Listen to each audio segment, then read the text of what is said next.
Waves of Generosity, copyright, a short story by Jorge Luna Garcia. In the quiet town of Concord, nestled among rolling hills, the little white church stood as a beacon of hope. Its aging walls held memories, weddings, baptisms, and tearful farewells. But it was the spirit of volunteerism that breathed life into its time-worn pews. The sunbeams danced on the stained glass windows, casting colorful patterns on the worn wooden pews.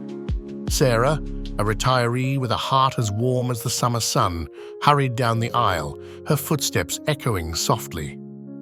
The familiar scent of old pews and freshly brewed coffee filled the air as she prepared for another Sunday of service. A flicker of nostalgia passed through her eyes as she remembered a time when she was lost and alone. It was the kindness of strangers that had pulled her out of the darkness, and now she was determined to pay it forward. "Good morning, Mrs. Thompson," Sarah greeted an elderly woman with a warm smile. "How are you feeling today?" Mrs. Thompson's eyes sparkled with gratitude. "Much better, dear. Thank you for the soup you brought me last week. It was delicious." Across the aisle sat Tom, a musician with callous hands and a gentle spirit. He tuned the piano and the mandolin of Sister Mary the best he could. His work spoke louder than any sermon.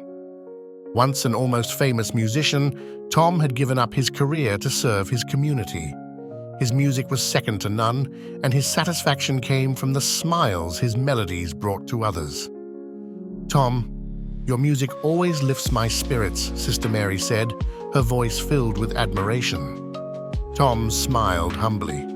"It's the least I can do. Music has a way of healing the soul."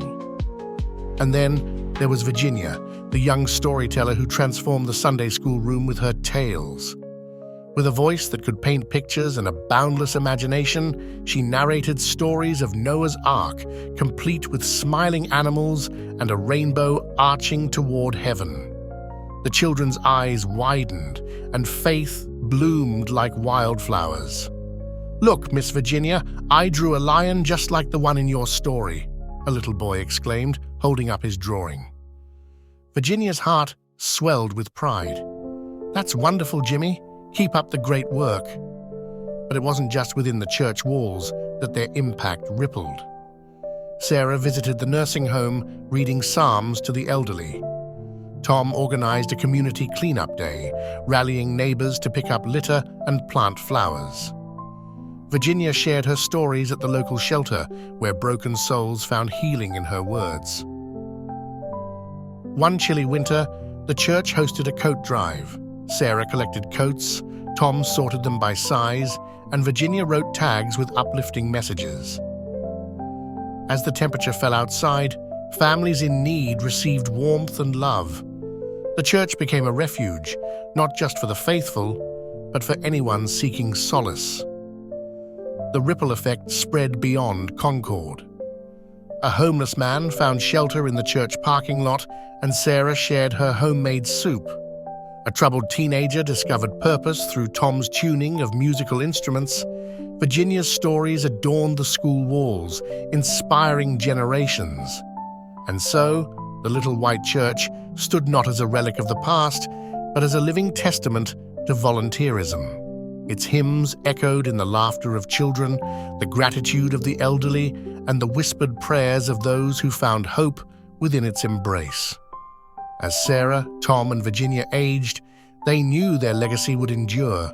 They had not merely volunteered, they had woven threads of compassion into the fabric of their community.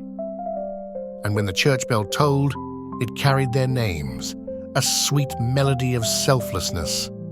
In Concord, the church wasn't just a building, it was a symphony of hearts, playing the notes of love, kindness, and service.